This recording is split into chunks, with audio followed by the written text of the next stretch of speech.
आइए आज हम सब जड़ भरत जी की कथा का श्रवण करेंगे। भरत जी की कथा का हम श्रवण करेंगे। ये भरत जी दूसरे वाले हैं, वो वाले नहीं है राम जी के भैया वाले, ये दूसरे वाले भरत जी हैं। हम इनकी कथा का श्रवण करेंगे। तो मैया ये भरत जी भगवान के बड़े ही भक्त हैं। भगवान का एक अवतार हुआ ऋषभदेव के रूप में। ऋषभदेव जी के 100 पुत्र थे, 100 में से सबसे बड़े थे ये भरत जी। तो ऋषभदेव ने इन्हें राज्य सौंपा और स्वयं वन की ओर चले गए। इन्होंने राज्य को अपने छोटे भाइयों को दिया एवं ये भी स्वयं गंडकी नदी के किनारे जाकर के भगवान का भजन करने लगे। रोज गंडकी नदी में स्नान करते और सूर्य भगवान को अर्घ्य देते। एक बार क्या हुआ, ये सूर्य देव को अर्घ्य दे रहे थे, सूर्य देव को अर्घ्य दे रहे थे। तो अभी अचानक इन्होंने देखा कि नदी के उस पार एक गर्भवती लड़की जल पी रही है और पीछे से सिंह की गर्जना आई। तो वो अपने एवं अपने पुत्र के प्राण बचाने के लिए उसने छलांग लगाई और उसी समय उसके गर्भ का जो बालक था वो प्रसव हो गया, उसका जन्म हो गया। लड़की की मृत्यु हो गई, परंतु वो बालक नदी में गिर गया। भरत जी ने सोचा तो लड़की की तो मृत्यु हो ही गई, क्यों ना मैं उसके बालक को ही बचा लूं। भरत जी को दया आ गई, क्योंकि संसार का तो स्वभाव है दया करना। तो गए उस मृग को बचा लिया, अपने आश्रम में रखा, लालन पालन करने लगे और धीरे धीरे वो बच्चा बड़ा हुआ। अब भरत जी धीरे धीरे उसी में रह गए, उसी में रह गए।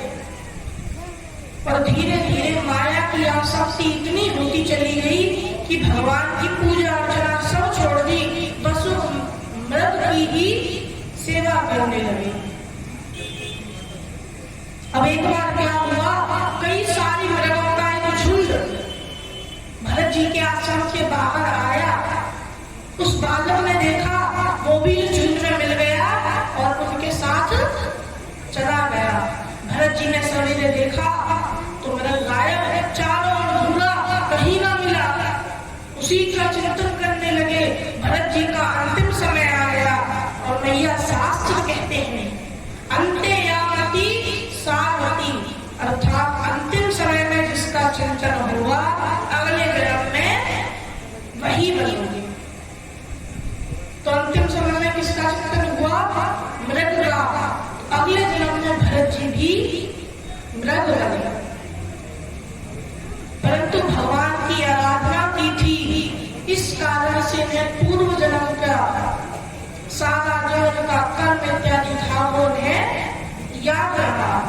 पूर्व जन्म की सारी बातें ये भूले नहीं, इन्हें याद रही। तो उस मृग के शरीर में भी अपनी मां का त्याग करके पुनः उसी स्थान पर आए जहां पूर्व जन्म में थे। उसी स्थान पर आकर गंडकी नदी में जल समाधि ले ली और वो मृग का शरीर भी छोड़ दिया। अब तीसरी बार और अंतिम बार भरत जी ने अपना शरीर धारण किया। एक ब्राह्मण राजा के यहाँ भरत जी का जन्म हुआ। 10 भाई थे, 9 तो पढ़ लिखकर विद्वान बन गए, परंतु ये विचार करने लगे, क्योंकि पूर्व जन्म का सब कुछ ज्ञान था। इसलिए विचार किया कि यदि मैं संसार जो मेरे से कहेगा और मैं संसार के कामों को करूंगा तो ये संसार मुझे अपनी ओर खींच लेगा, फिर मैं भगवान का भजन नहीं कर पाऊंगा। तो भरत जी पागलों जैसा व्यवहार करने लगे।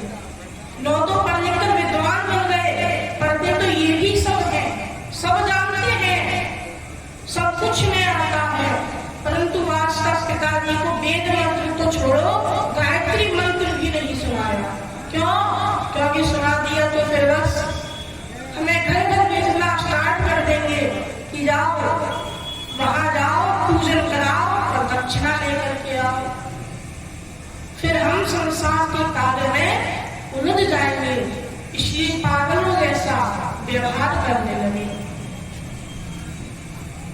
परंतु पिताजी फिर भी समझाते हैं, परंतु भरत जी टस से मस ना हुए। पिताजी का अंतिम समय आ गया, पिताजी तो चले गए। अब जो भाई थे उन्होंने तो भरत जी को पागल समझकर कुछ नहीं कहा, पर जो भाभी थी उन्हें बड़ी जलन होने लगी, भाभियों को बड़ी जलन होने लगी। भरत जी का नाम रख दिया जड़ भरत, जड़ अर्थात मूर्ख पागल, जड़ भरत नाम रख दिया। और भरत जी की कुटिया खेतों पर बना दी, खेतों पर भरत जी का निवास स्थान बना दिया। परंतु भरत जी के लिए तो और अच्छा हो गया कि एकांत में अब भगवान का भजन करेंगे, किसी से कोई लेना देना नहीं। एकांत में जड़ भरत जी भगवान का भजन करते हैं। अब एक बार क्या हुआ, कुछ डाकू थे, डाकुओं के सरदार ने काली मैया के मंदिर में जाकर के कहा कि मैया हमारे एक संतान करवा दे, मैं तुझे नर बलि चढ़ाऊंगा। मैया प्रसन्न हो गई, इसके यहाँ पुत्र का जन्म करवा दिया। इसने अपने कुछ जो इसके सेवक थे उन्हें भेजा कि जाओ किसी हट्टे कट्टे व्यक्ति को पकड़ करके लाओ, आज मैं नर बलि चढ़ाऊंगा। तो मैया कोई और तो मिला नहीं, भरत जी ही मिल गए। जब भरत जी को लेकर के आ गए तो डाकुओं के सरदार ने जड़ भरत जी को बढ़िया ठंडे पानी से स्नान कराया, बढ़िया बढ़िया वस्त्र पहनाए, बढ़िया बढ़िया पकवान खिलाए, बढ़िया भोजन कराया। और अब भद्रकाली के मंदिर में लेकर के आए कि बाबा प्रणाम करो, सर झुकाओ, प्रणाम करो। जड़ भरत जी बोले इसमें हमारी क्या आपत्ति है, हम तो रोज ही प्रणाम करते हैं। जड़ भरत जी ने सर झुकाया, जैसे ही सर झुकाया कि पीछे से डाकुओं ने तलवार निकाली, तलवार गर्दन पर रख ली। भरत जी को ज्ञान तो सब है, पर फिर भी पागलों जैसा व्यवहार कर रहे हैं। भैया ये क्या कर रहे हो? तो डाकू बोले बाबा अब तक जो मालपुआ खाया वो फीके नहीं थे, वो खुशी से सहन किए तो ये भी खुशी से सहन करो। जड़ भरत जी बोले ठीक है, हमारा बाकी क्या रहा है। डाकुओं ने तलवार गर्दन पर रख दी और उधर काली मैया ने देखा कि देखो ब्रह्म ज्ञानी तो चरणों में सिर झुकाए हैं और ये अज्ञानी मूर्ख लोग ने मार रहे हैं। मैया से रहा गया अपने भक्त की रक्षा के लिए भद्रकाली इस मंदिर में प्रकट हो गई और सारे डाकुओं का संहार कर दिया। बोलिए काली मैया की। सारे डाकुओं का संहार कर दिया, जड़ भरत जी की रक्षा की और जड़ भरत जी पुनः खेतों पर अपनी कुटिया में निवास करने लगे। और मैया अब ऐसी ही घटना एक और बार हुई, पर वो इससे अलग थी। एक बार की बात है, सिंधु सौवीर देश के राजा रघुवर अपनी पालकी में बैठ करके कहीं जा रहे थे। पालकी में बैठकर कहीं जा रहे थे तो जो पालकी चलाने वाले होते हैं, पालकी चालक जो होते हैं, उनमें से एक चालक बीमार पड़ गया। तो राजा जी ने कह दिया कोई बात नहीं, बीमार पड़ गया है तो इसे विश्राम करने दो, अपना ही तो नगर है, अपना ही तो राज्य है, किसी को भी बुला लाओ। अरे प्रजा राजा की सेवा नहीं करेगी तो क्या करेगी? तो राजा जी के सेवक पहुंचे, इन्हें भी और कोई ना मिला, भरत जी को ही ले आए। जड़ भरत जी आ गए, पालकी में लग गए और चलने लगे। पर जड़ भरत जी तो अपनी मस्ती में मस्त होकर के चल रहे हैं, धीरे धीरे चल रहे हैं और नीचे देखकर चल रहे हैं, क्योंकि मैया महापुरुष लोग जो होते हैं ना, वो नीचे देखकर ही चलते हैं। नीचे देखकर क्यों चलते हैं? ताकि कोई छींटा चींटी ना आ जाए। पैर के नीचे कोई छींटा चींटी आ गया तो वो उसकी मृत्यु हो जाएगी और फिर हमें पाप लगेगा। इसलिए महापुरुष लोग नीचे देख करके चलते हैं। तो जड़ भरत जी भी नीचे देखकर धीरे धीरे चल रहे हैं। जड़ भरत जी चल रहे हैं। राजा ने देखा कि ये तो बात की बड़ी धीरे धीरे चला रहे हैं, पर हमें क्या, हम तो आराम से पहुंच ही जाएंगे। विचार कर रहा था कि अचानक जब भरत जी ने देखा कि सामने से एक चींटी आ रही है, तो उस चींटी के प्राण बचाने के लिए भरत जी उछल गए। भरत जी ने छलांग लगाई ताकि उस चींटी की मृत्यु ना हो जाए। भरत जी ने छलांग लगाई और मैया आप विचार करो, यदि पालकी जो व्यक्ति चला रहा है वो छलांग लगाए तो पालकी में जो बैठा होगा उसका क्या हाल होगा? रघुवर की खोपड़ी पड़ी पालकी की छत से। अब रघुवर को क्रोध आया, नीचे देखा, नाचने लगा, फटकारने लगा। जड़ भरत जी कुछ ना बोले, चलते जा रहे हैं। फिर कोई छींटा चींटी आया, फिर चल गए। अब की बार रघुवर बोला पालकी नीचे रखो। हमने पिछली बार छोड़ दिया तो ये ज्यादा ही उद्दंड होता जा रहा है, ज्यादा ही उद्दंडता करता जा रहा है। इस बार हम छोड़ेंगे। रघुवर नीचे उतर के आया। जब भरत जी से कहने लगा, एक मूर्ख व्यक्ति, तू मुझे जानता नहीं है। जय श्री राम, जय हनुमान। आपको सूचित किया जा रहा है कि एक किट्टू नाम का बच्चा मेले में खो गया है। वो हमारे उद्घोषणा स्थल पर है जहाँ पर प्रवचन के कार्य चल रहे हैं। मैं इनके मम्मी या पापा से अनुरोध करूंगा कि अपने बच्चे को यहाँ आकर ले लेंगे। बच्चा रो रहा है, किट्टू नाम का बच्चा हमारे जगस्थल पर है, वे आकर ले लेंगे। धन्यवाद। बोलिए वृंदावन में भागीलाल की जय। तो भैया जड़ भरत जी ने कुछ भी ना कहा। रघुवर जड़ भरत जी से कहने लगा कि तुम मूर्खों की भांति ये व्यवहार कर रहा है।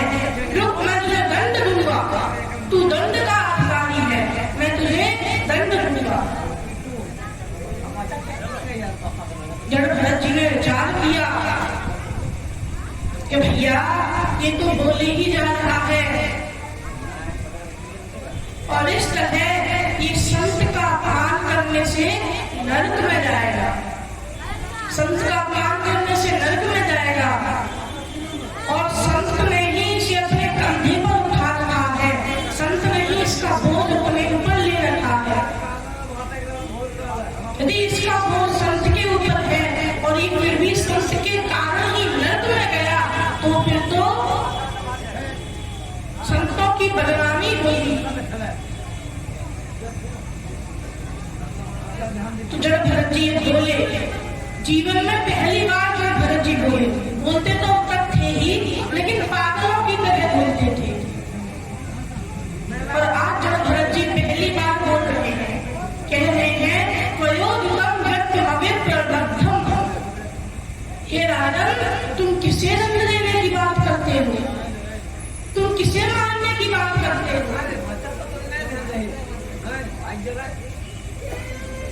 तुम किसे दंड देने की बात करते हो? महाराज रघुवर ने ये सुना तो विचार किया कि तुम साधु महात्मा लगते हैं। जड़ भरत जी कह रहे हैं, बताओ तुम किसे दंड देने की बात कर रहे हो? क्योंकि ना तो मेरा जन्म होता है,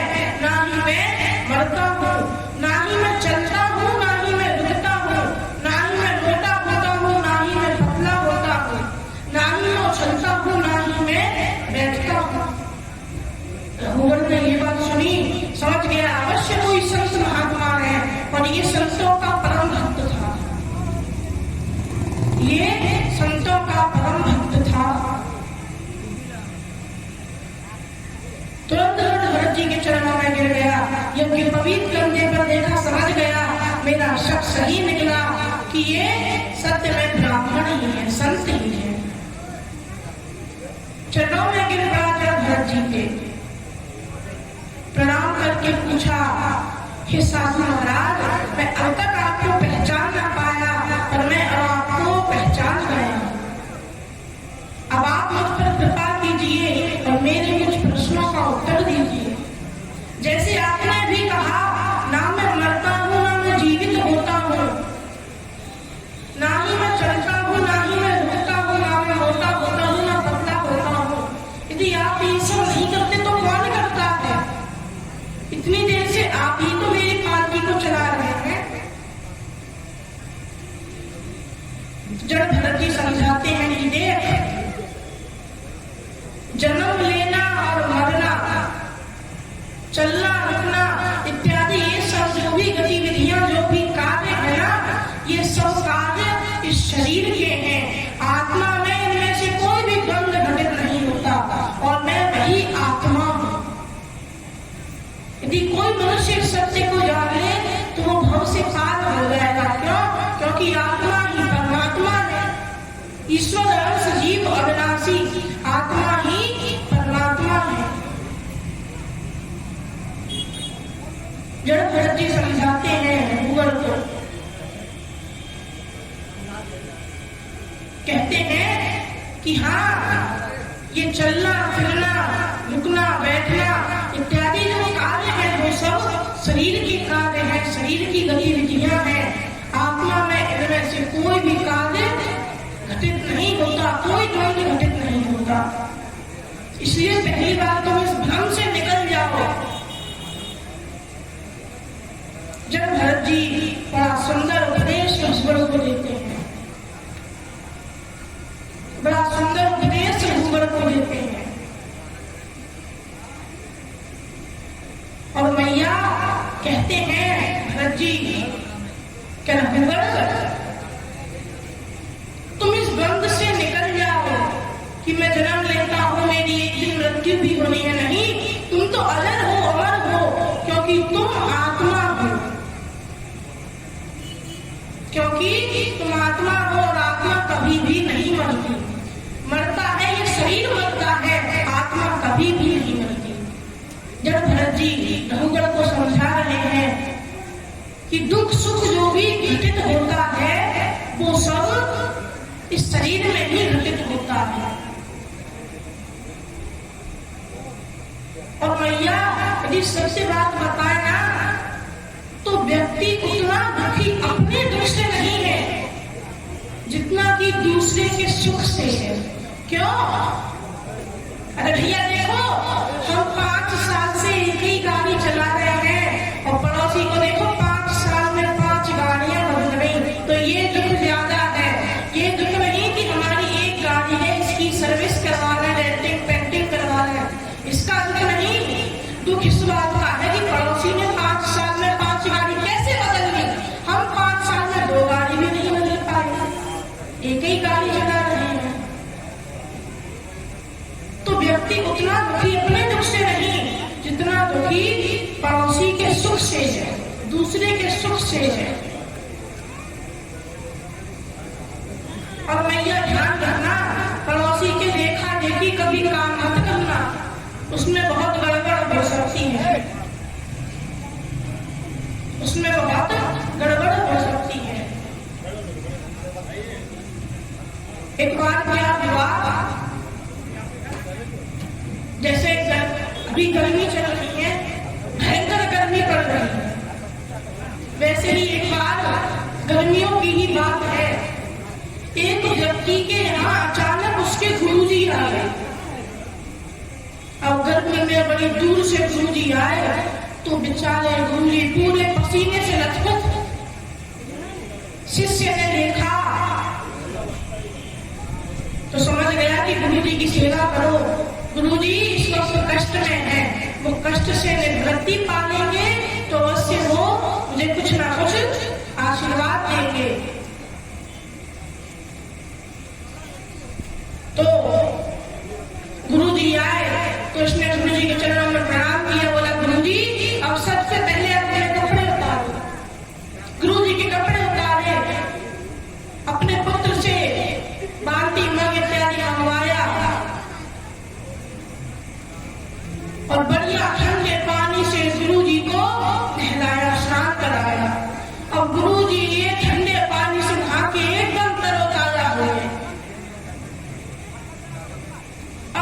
शिष्य गुरु जी को प्रणाम किया, गुरु जी को आसन दिया। रात्रि हुई तो रात्रि में शिष्य ने विचार किया कि अंदर तो गर्मी है, बाहर ताजी ताजी हवा चल रही है, गुरु जी के लिए बाहर ही बिस्तर बिछाया। बिस्तर बिछाया और रात में गुरु जी को दही चूरा और खिला दिया। और गुरु जी को बढ़िया एकदम नींद आई और सवेरे उठे बढ़िया खूब गुरु जी अपने शिष्य को आशीर्वाद दे करके गए कि बेटा खूब तुम फलो फूलो। गुरु जी ने खूब आशीर्वाद दिया और गुरु जी की कृपा ऐसी हुई कि वो व्यक्ति अपने कार्य में वृद्धि करने लगा। रोहित कुमार चौबे जी की ओर से 500 रुपया बाल ब्याज के लिए चढ़ावा आया है। भगवान उनको सुबुद्धि दे और तरक्की करने का हर हमेशा अवसर प्रदान करे।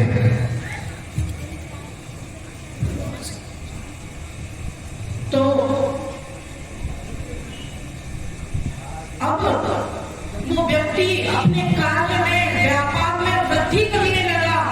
उसका व्यापार अच्छे से ठीक ठाक तरीके से चलने लगा और उसके पड़ोसी ने जब देखा कि भैया इससे आखिर कौन सा खजाना मिल गया, ये एकदम ही इतनी वृद्धि करने लगा और हम देखो वहीं की वहीं रह गए।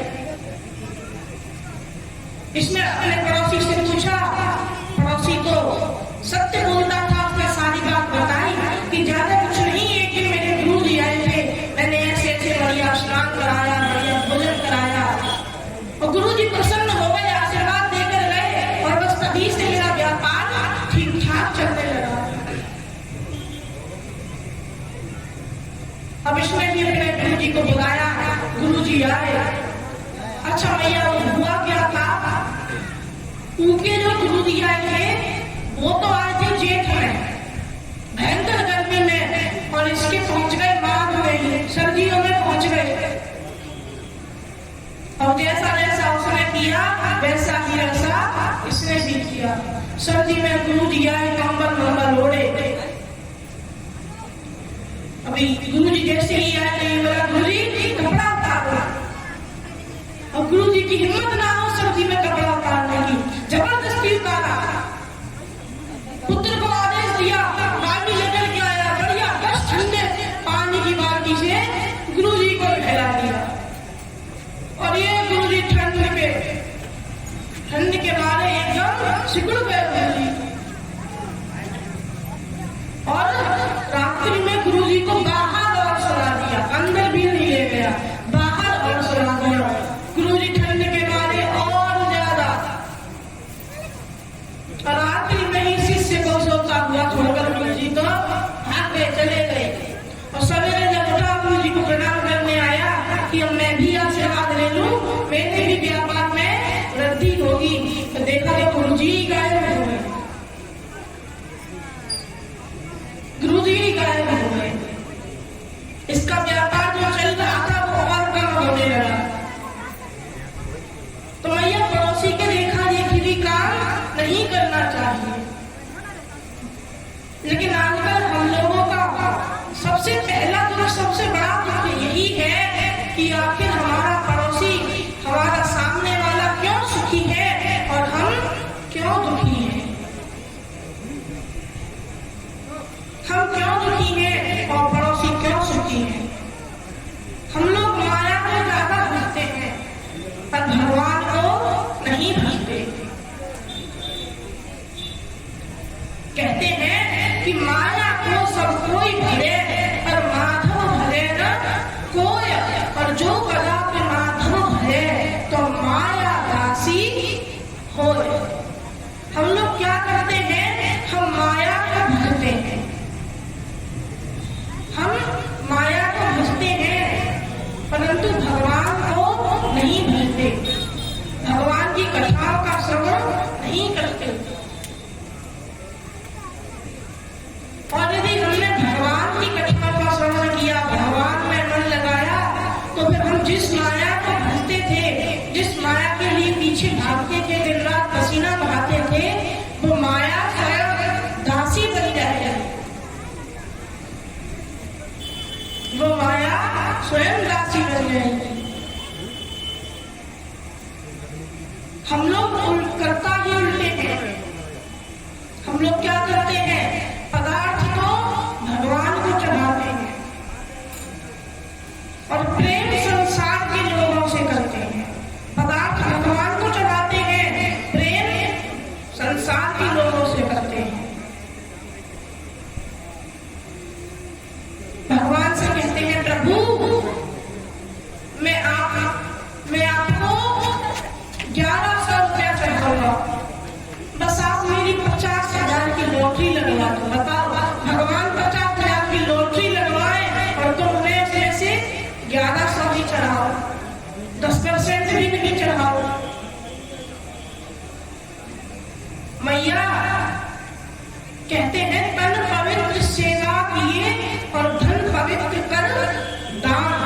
इस तन को भगवान की सेवा में लगाओ तो एक तन पवित्र होगा, और धन में से कुछ दान करो तो धन पवित्र होगा। जो हम कमाते हैं, हमें कितना दान करना चाहिए? बहुत लोग पूछते हैं, भैया हमें कितना दान करना चाहिए? तो शास्त्रों में लिखा है कि जो आपने कमाया है उसका 10वां हिस्सा दान में दे दो।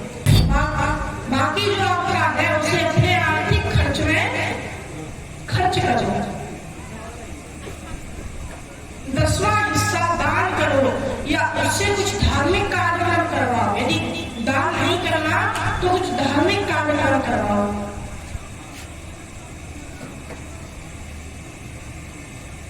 तो भैया, पर हम लोग करते ही उल्टे हैं। भगवान से कहते हैं, प्रभु हमारे यहाँ एक पुत्र करवा दो, एक पुत्र का जन्म करवा दो तो हम आपके प्रति भंडारा करवाएंगे।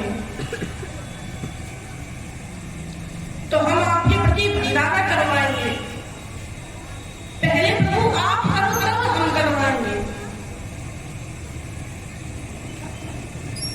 मैया, हम भगवान से मांगते हैं ना, ये मांगना नहीं चाहिए, मांगना नहीं चाहिए।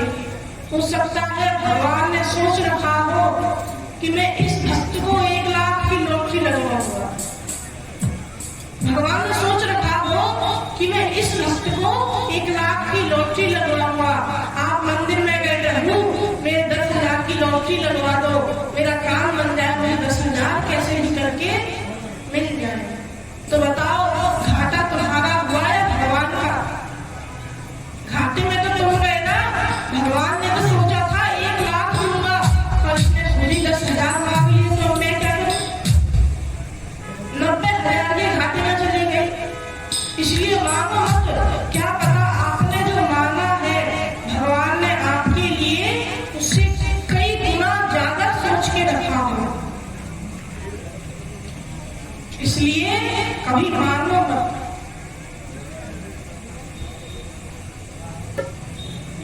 मैया,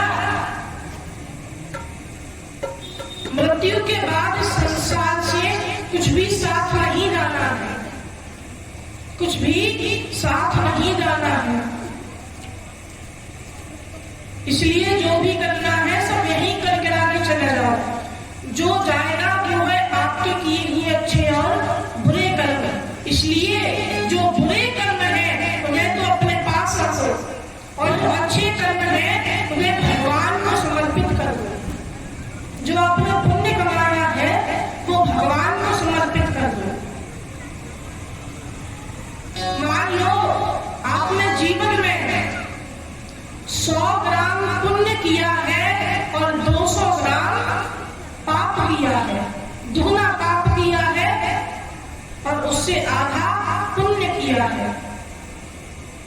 तो पाप को अपने पास रखो, पाप को भगवान को मत दो। हम क्या करते हैं कि भगवान को पाप देते हैं, प्रभु मुझे पाप का भागी नहीं बनना, मुझे तो पुण्य का ही भागी बनना है। भगवान को पुण्य समर्पित करो कि प्रभु मेरा जितना भी पुण्य है मैं आपके श्री चरणों में समर्पित करता हूँ। तो भगवान क्या करेंगे? उसका डबल करके दे देंगे। 100 ग्राम पुण्य आपने दिया, 200 ग्राम करके देंगे, तो आपका पुण्य पाप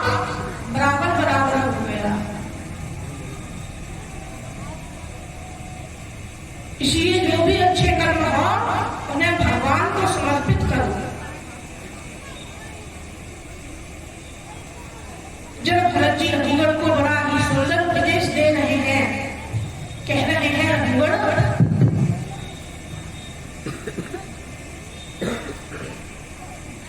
तुम भी भगवान की सेवा किया करो, भगवान के चरणों में रख जाओ, क्योंकि तुम भले ही यहाँ के राजा हो, पर तुम्हारे खजाने में जितनी भी संपत्ति है ना, वो तुम्हारे साथ आने वाली नहीं है, या फिर तुम उस संपत्ति से अपने जीवन का एक सेकंड भी नहीं खरीद सकते। हम सोचते हैं कि हम धन कमा लें तो ये खरीद लेंगे, वो खरीद लेंगे, परंतु भैया जब अंतिम समय में यमराज लेने आते हैं तो कहते हैं कि यमराज जी जरा हमें थोड़ा सा समय और दे दो, ज्यादा नहीं 1 मिनट का समय और दे दो, थोड़ा भगवान का ध्यान कर लें, ज्यादा समय नहीं, थोड़ा 1 मिनट का समय दो। उस समय आप विचार करते हैं कि भैया जो जीवन भर हमने धन दौलत कमाने में निकाल दिया, उसी संपत्ति से हम अपने जीवन का एक पल भी ना खरीद सके, तो ऐसी संपत्ति से क्या फायदा जिससे तुम अपने जीवन को ना सुधार पाओ। यदि संपत्ति खरीदनी है, संपत्ति कमानी है, तो भगवान के नाम रूपी संपत्ति को कमाओ, भगवान का नाम जप करो, भगवान का कीर्तन इत्यादि करो। जो भरत जी से रघुवर ने बड़ा ही सुंदर उपदेश पाया, रघुवर चरणों में गिरे हैं, रघुवर प्रश्न करते जा रहे हैं बार बार कि प्रभु आप ये बताइए